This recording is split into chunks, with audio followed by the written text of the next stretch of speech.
The moment I walked across that stage, I thought I would feel something.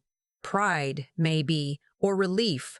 I'd worked for 6 years toward that degree. 6 years of 4 a.m. study sessions, ramen 3 nights a week, borrowing library textbooks because I couldn't afford my own.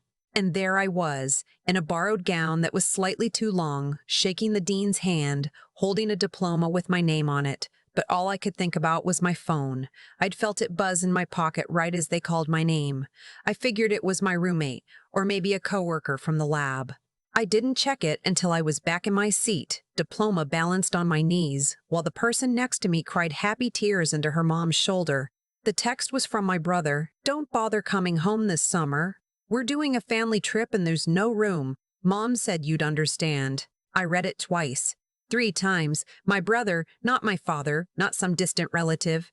My brother, who I had driven 3 hours to help move last spring, who I had lent $400 to the year before, money I never saw again, who had stood next to me at our grandmother's funeral and told me, with a hand on my shoulder, that we were all we had left. There's no room. I put my phone face down on my knee and watched the rest of the ceremony without seeing any of it. I should probably start from the beginning because none of this makes sense without it. My name is Vivian. I grew up in a small city in Ohio, the kind of place where everyone went to the same 3 restaurants and half the town knew your parents before they knew you. My father was a contractor. My mother worked part-time at a dental office.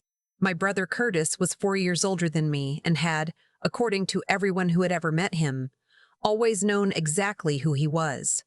I had not. I was the kid who wanted to understand how things worked, not fix cars or build furniture. Understand systems. Why one city grew and another didn't. Why some neighborhoods had grocery stores and others had liquor stores and dollar shops. Why certain policies failed even when they seemed logical on paper. Urban economics wasn't even a field I knew existed until sophomore year of high school, when a substitute teacher left an Atlantic City's article open on the projector by accident, and I read the whole thing standing at the front of the room while the rest of the class threw paper. Curtis called it my nerd phase. He said it the way you'd describe a bad haircut, something you'd grow out of eventually. My parents were more polite about it, but not much more encouraging. My father thought practical skills were the only ones worth having. My mother wanted me to do something she could describe easily at church. "Vivian is studying economics," she'd tell people, and then add, quietly, hopefully, "maybe she'll go into banking." I didn't want to go into banking. I got into a mid-tier state school on partial scholarship and spent the first 2 years fighting the feeling that I was in the wrong place. Then I found a research lab run by a professor named Dr. Ty Ashworth, a woman in her 50s who had spent 30 years studying housing displacement in mid-sized American cities and who, when I showed up at her office hours with a paper I'd written on my own time about zoning laws in industrial corridors, looked at it for 4 full minutes before saying, "You should be in graduate school." I went home that Thanksgiving and told my family I was applying for a PhD program. The silence at the dinner table was the kind you can feel in your chest. My father set down his fork. My mother looked at her plate, and Curtis, across from me, snorted into his drink and said, "You know, PhD stands for probably has debt, right?" He thought it was funny. My father gave a small, tired smile. My mother said carefully, "Vivian, sweetie, that's a long time to be in school." I said I knew. She said, "And then what do you do with it?" I said I wanted to work in urban policy, public housing reform, maybe eventually run research for a city planning department or a nonprofit that actually had influence. My father said, "So, government work." I said it was more complicated than that. He picked up his fork again. "Well, it's your life." That was the most supportive thing he said about it for the next 3 years. I got into the program, fully funded, which meant tuition covered, plus a small stipend. I was 23 years old, and I moved to a city I'd never lived in, and I started over. The stipend was $1,100 a month. After rent, utilities, and a bus pass, I had about $200 for everything else. I learned to be creative. I ate a lot of eggs. I bought bruised produce at reduced price and made soup on Sundays that lasted the week. I wore the same 4 sweaters on rotation for 2 winters before one of them developed a hole I couldn't justify darning again. I didn't tell my family any of this. Partly because they hadn't asked, partly because I knew exactly what my mother would say. Come home. You can get a job here. This isn't worth it. And I couldn't afford to hear it. Not when I was 3 weeks from finishing a paper that Dr. Ashworth had called the most original work to come out of her lab in 5 years. Not when I could feel myself getting close to something that mattered. The paper got published in a policy journal. Small journal, not famous, but real. My name in print. I sent my family the link. My mother texted back a heart emoji.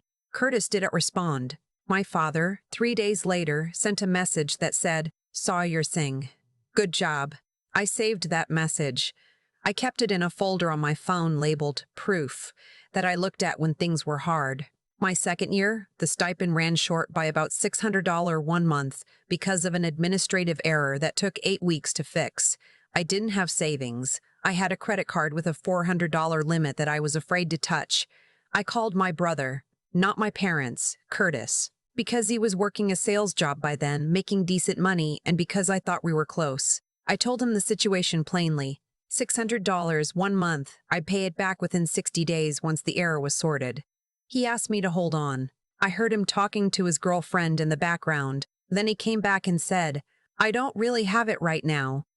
I said okay and hung up and stared at my ceiling for a long time. I figured it out. I always did. I picked up tutoring hours, cut everything cuttable, called the university hardship fund and swallowed my pride filling out the form. But I didn't call my family again for money after that. I didn't call them for a lot of things after that. What I did instead was work. Dr. Tim Ashworth introduced me to a small urban research consultancy in my 3rd year. They did contract work for city governments, housing assessments, neighborhood impact studies, displacement risk modeling. She thought I should see the private side of the field, understand how academic research became actual policy. I started doing freelance analysis for them on evenings and weekends, 20 hours a week, sometimes 30. It wasn't glamorous. I was building spreadsheet models and writing summary reports for people who made decisions I'd never be in the room for. But I was good at it, faster than they expected, more thorough. Within a year, they were routing their more complex projects to me. The lead partner there, a man named Graham who had the energy of someone who'd been in too many meetings, told me one afternoon that I thought like someone who understood what the numbers were actually for. He meant it as a compliment. I took it as the most useful thing anyone had said to me professionally. I finished my dissertation in year 4 and defended in year 5. Dr. Ashworth sat in the front row. Graham sent flowers to my apartment, which I didn't expect and which made me cry a little in private. My family did not come to my defense. I had told them about it. I sent the date, the time, the address. My mother said she'd try. My father said it was a long drive. Curtis didn't respond. Nobody came. I stood at the podium in a conference room that smelled like old carpet and answered questions from my committee for 2 hours, and then went home and made myself dinner and watched television and tried not to feel the exact specific shape of that absence. I had 3 days before my PhD graduation ceremony, the real one, the caps and gowns version that my university made into a whole production. I invited them again. My mother said maybe. My father said he'd see about the schedule. Curtis said he'd try. On the day of graduation, while I was standing in line waiting to walk across the stage, I got that text. "Don't bother coming home this summer. We're doing a family trip and there's no room. Mom said you'd understand. No congratulations. No mention of the degree I was about to receive. Just that." I walked across the stage. I shook the dean's hand. I smiled for the photo. I went home and sat in my apartment for a long time. And then something shifted. I'm not sure I can explain it exactly. It wasn't dramatic, no music, no moment of clarity. It was more like a door closing very quietly. I looked at my phone and I thought, they are not going to change. And I thought, that is information. I went to bed. I got up the next morning. I emailed Graham and asked if the consultancy was hiring full-time. He called me within the hour. I moved cities again. I joined the consultancy full-time as a senior analyst, which was a title that felt slightly too large for me until 6 months in when I realized I had already redone most of their modeling frameworks and nobody had told me to stop. I was 28. I was making more money than I'd ever made. I rented an apartment with a real bedroom door and a kitchen that had counter space, and I bought groceries at an actual grocery store without checking my bank balance on my phone first. I called my mother on her birthday. I called my father on his. I sent Curtis a message when his daughter was born. My niece, a baby I'd seen once in a photo, and he sent back a thumbs up. I kept showing up. I'm not sure why. Old habit, maybe. Or the belief that family was supposed to mean something even when it didn't seem to. The consultancy grew. Graham brought in 2 new partners. We started winning larger contracts, state-level housing agencies, federal pilot programs, a major city in the Southwest that was trying to rezone an entire industrial corridor for mixed-income development. That last project was mine. I led it from assessment to recommendation. 14 months, a 300-page report, 2 rounds of revisions with City Council. When the city adopted our framework as official policy, Graham shook my hand and said he wanted to talk about my future at the firm. That conversation ended with a partnership offer. I was 31 years old. I called Dr. Ashworth and cried on the phone. I did not call my family. I want to be honest about that. It wasn't cruelty. I wasn't keeping score. I wasn't waiting to punish them. I just realized that there was a part of my life I had stopped expecting them to show up for, and in doing so, I had quietly stopped inviting them. The following spring, my firm was retained by a coalition of mid-sized cities to develop what became known as the Meridian Framework, a set of housing policy guidelines designed for cities between 100,000 and 500,000 residents, which is a population range that everyone always talks about but nobody builds actual tools for. It got coverage, not front-page news, but real coverage, a feature in CityLab, a piece in Governing Magazine, a mention in a national housing policy newsletter with 80,000 subscribers. My name is attached to it. My photo ran in the CityLab piece. My mother saw it. She didn't say anything to me directly, but my father called, which was unusual enough that I sat up straight when his name appeared on my phone and said, "I saw the article about your work." I said yes. He said, "That's a big deal, sounds like." I said it was meaningful work. He was quiet for a moment. Then he said, "I didn't really understand what you were doing all these years. I want you to know I see it now. I didn't know what to do with that." I said, "Thank you." We talked for 12 minutes, which was longer than we'd talked in years. After I hung up, I sat at my kitchen table and felt something I still can't quite name. Not forgiveness, not bitterness, something more complicated. Like a bruise you press on to remind yourself it's still there. My brother called 2 days later. "So you're famous now?" he said. He was laughing, the easy laugh he uses when he doesn't know what register to be in. I said I wouldn't call it that. He said, "You should come home. Mom's been showing everyone the article." I thought about the text he sent me the day I graduated. "There's no room." I thought about the $400. I thought about holding on while he talked to his girlfriend in the background. I said, "Maybe sometime." He said, "Come on, Viv, don't be like that." I said, "Like what?" He went quiet. Then he said, "You know, Mom really does brag about you now." I sat with that for a second. And I said, very calmly, "She didn't brag about me when I was eating egg sandwiches 4 nights a week so I could afford bus fare. She didn't brag about me when I asked you for $600 and you didn't have it. I'm glad she's proud now." But Curtis, they didn't show up for any of it. He didn't say anything. I said, "I love you, but I need you to understand that things aren't the same as they were. I'm not angry. I'm different now. And what I need from family is different." He said very quietly, "What does that mean?" I said, "It means I'll pick up when you call, but I'm not coming home just because it's convenient for everyone now." We hung up. I poured myself a glass of water and stood at my kitchen window, watching the street below, and felt, for the first time in a long time, completely still. 3 months later, I flew home for my mother's 65th birthday. It was the first time I'd been back in 4 years. My father met me at the door and hugged me in a way that felt unfamiliar, tighter, longer, like he was trying to communicate something he didn't have words for. My mother had made the chicken and rice I grew up eating. She'd framed a printout of the CityLab photo and put it on the living room shelf next to Curtis's college graduation picture and a photo of my niece. I stood in front of it for a moment, My mother came and stood next to me. She said, I should have framed something sooner. I didn't say anything. She said, I didn't understand what you were building. I thought you were just, I don't know, disappearing into something we couldn't follow. I said, you could have asked. She said, I know. We stood there for a while. It wasn't a movie moment. Nobody cried. She went back to the kitchen and I sat on the couch, and my niece, who was 2, climbed on me and handed me a plastic dinosaur with great seriousness, and I held it and thought, this is what's left. Not the years we missed, this. Curtis and I didn't have a big moment. We didn't need one. After dinner, he helped me carry my bag to the car and said, for what it's worth, I'm proud of you. I should have said it a long time ago. I said, yeah, you should have. He nodded. I said, but I'm glad you said it now.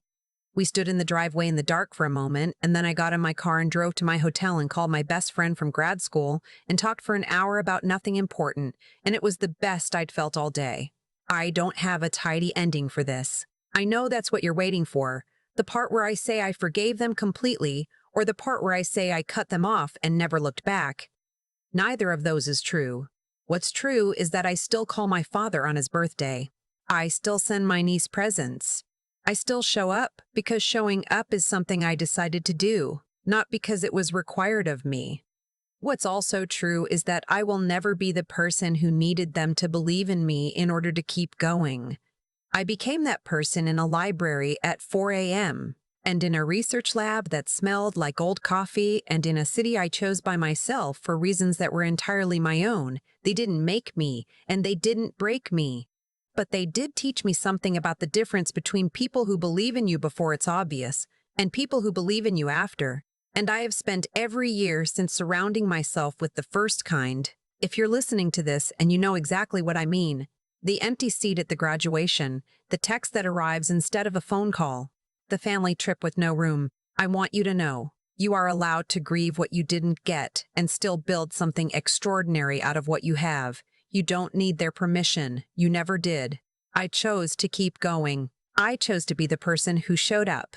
For myself, first, and then for the people who earned it. And I would choose it again. I've thought a lot about cause and effect lately. Not in a dramatic way. Just quietly, the way you do when enough time has passed that you can finally see the shape of things. My parents didn't set out to harm me. I believe that. My father valued what he could hold in his hands. My mother wanted a life for me she could translate to the people she knew. Curtis just followed the current of what our family had always done, which was to treat ambition like a personality flaw. If it didn't look like something familiar, none of that was malicious. But intentions don't cancel out consequences. That's the part nobody tells you when you're young and still hoping that love is enough to fill the gaps. What I know now is this. The years I spent in that PhD program eating egg sandwiches and riding the bus and building models nobody in my family would ever read, those years were not wasted on people who didn't show up. They were invested in me. Every hour of that work compounded. Every time I chose to stay when leaving would have been easier. I was building something that had nothing to do with anyone's approval. That's what I mean when I talk about cause and effect. I put in the work. The work produced results. The results spoke without me having to raise my voice. There's something I want to say carefully, because I don't want it to sound like a bumper sticker. Integrity is not what you perform when people are watching. It's what you do when the room is empty and nobody is coming and you're deciding whether to keep going anyway. I kept going. Not because I was certain it would work out. I kept going because the alternative was to let their version of me become the true one, and I refused that. That refusal, quiet, daily, undramatic, was the most important thing I ever did. Dr. Ashworth once told me that the researchers who change things are not always the ones with the most talent. They're the ones who stay in the room long enough to understand the problem completely. I think that's true of life, too. Vivian, who showed up at office hours with an unsolicited paper. Vivian, who called the hardship fund and filled out the form. Vivian, who drove back home for her mother's birthday, even when part of her didn't want to. That person, stubborn, unglamorous, still showing up, is the one who built everything I now have. Curtis said I shouldn't be like that. Like what, I wanted to ask. Like someone who remembers, like someone who decided that love has to be a two-way current to be worth calling love. I don't hold on to the old wounds the way I used to, but I don't pretend they weren't real either. What I've learned is that you can carry the truths of what happened and still choose not to be defined by it. That's not forgiveness as surrender. That's just choosing your own narrative over the one someone else wrote for you when you were too young to object. If you're in the middle of your own version of this story right now, I want you to know that the work is the answer. Not revenge, not waiting for acknowledgement, not the moment they finally see you. The work. Show up for it every single day, even when no one is watching, even when the room is empty. That's where the real life gets built.